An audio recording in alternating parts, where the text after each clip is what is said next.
Bismillahirrahmanirrahim. Assalamualaikum warahmatullahi wabarakatuh. Teman-teman yang dimuliakan Allah Subhanahu wa taala, pada pagi hari ini saya ingin berbagi cerita tentang pengalaman belajar semalam ya dari kuliah yang sudah disampaikan oleh Bang Aswar. Beliau mentor kami di sini, Pure Consciousness Indonesia, di mana kami belajar bagaimana meningkatkan progres self awareness pada diri kita masing-masing. Pada kesempatan pagi hari ini, saya ingin berbagi pembelajaran ya, bahwasanya motif atau niat seseorang dalam belajar, sebagaimana yang disampaikan semalam itu ada 4 ya. Motif belajar dalam pengembangan diri itu ada 4.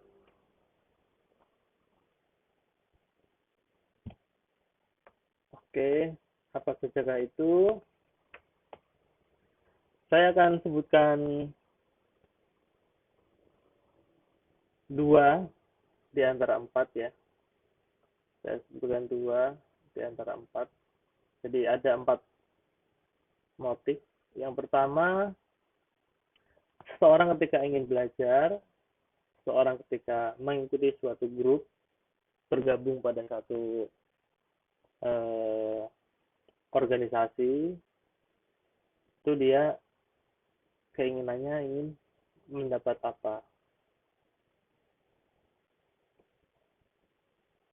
Ketika saya menyimak video ini, saya mau dapat apa? Ketika saya ikut sama kamu, apa yang saya dapat? Sini ada transaksional ya. Saya sudah bayar sekian, ya saya harus dapat itu sesuai yang di iklankan misalnya gitu ya. Saya ikut pelatihan ini, maka saya dapat ini. Jika Anda mengikuti pelatihan ini yang akan Anda dapatkan. Kemudian yang kedua, ingin sembuh. Ingin terapi. Motif nomor 2 ini lebih apa ya? Lebih tinggi daripada yang pertama. Karena apa? Karena dia ingin menyelesaikan bagian daripada dirinya yang bermasalah. Kemudian yang 3 dan keempat, ini saya tidak bahas. Mudah-mudahan lain waktu bisa saya sambung lagi. Nah, untuk kesempatan pagi hari ini saya ingin melihat motif di sini ya. Kita dudukkan dalam struktur organisasi consciousness. Oke, teman-teman. Jadi judul kita pada pagi hari ini adalah judulnya adalah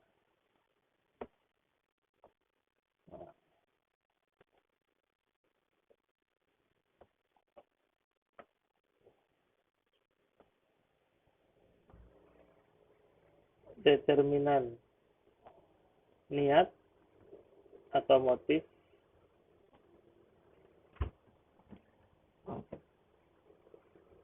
dalam proses dan tujuan. Dalam proses dan tujuan. Jadi harapan saya setelah menyimak video ini, teman-teman bisa lebih mawas diri, lebih mengatur niatnya. Jangan sampai ketika belajar niatnya hanya sekedar mendapat atau mencari sesuatu saja. Nah, model yang pertama dan kedua itu ada di sini. Nah, ada di dimensi 3. Sementara yang kedua dan ketiga itu ada di sini. Kita hanya bahas yang pertama dan kedua saja ya. Ketika seseorang mengikuti suatu pelatihan dan dia ingin mendapatkan sesuatu, ya, maka level tingkat kesadarannya adalah ada di wilayah ini. Dia akan mendapatkan apa yang dia cari. Sudah terkotak di sini. Intention, niatnya, itu sudah terdefinisikan di sini.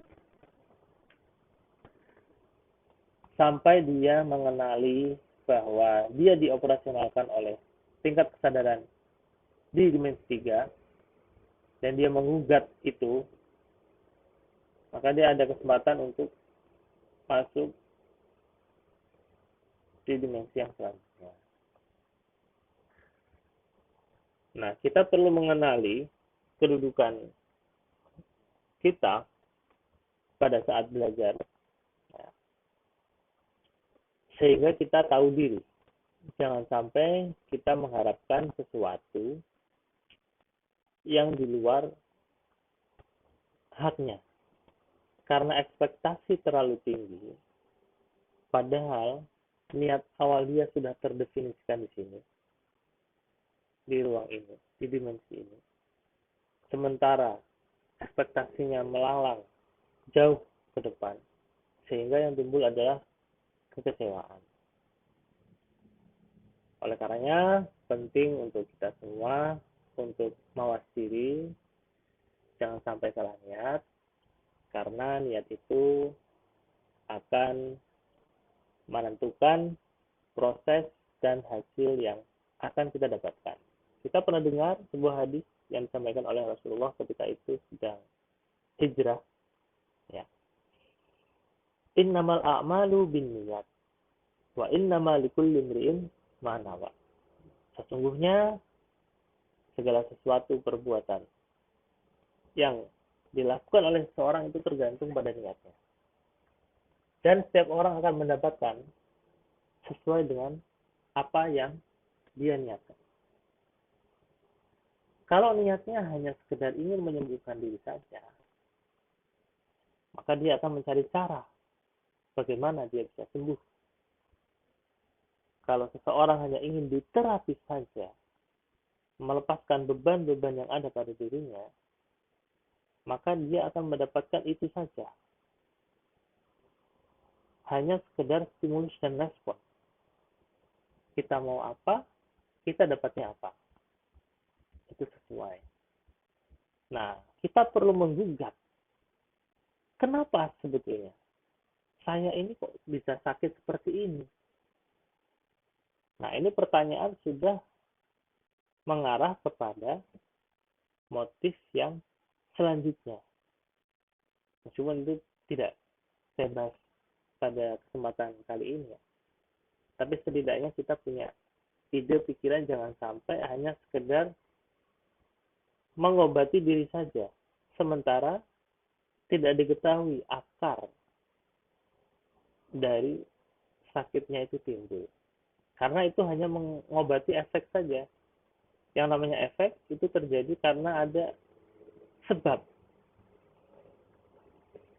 Kalau sebabnya tidak kita intervensi, maka kita hanya berkutik pada fata morgana saja. Kita akan terombang-ambing saja di sana. Sampai kita menggugat, ada apa pada diri saya ini? Mungkin itu teman-teman yang bisa saya sampaikan pada kesempatan pada pagi hari ini. Terima kasih sudah menyimak. Saya Adi Mahnun, undur diri dulu. Assalamualaikum warahmatullahi wabarakatuh.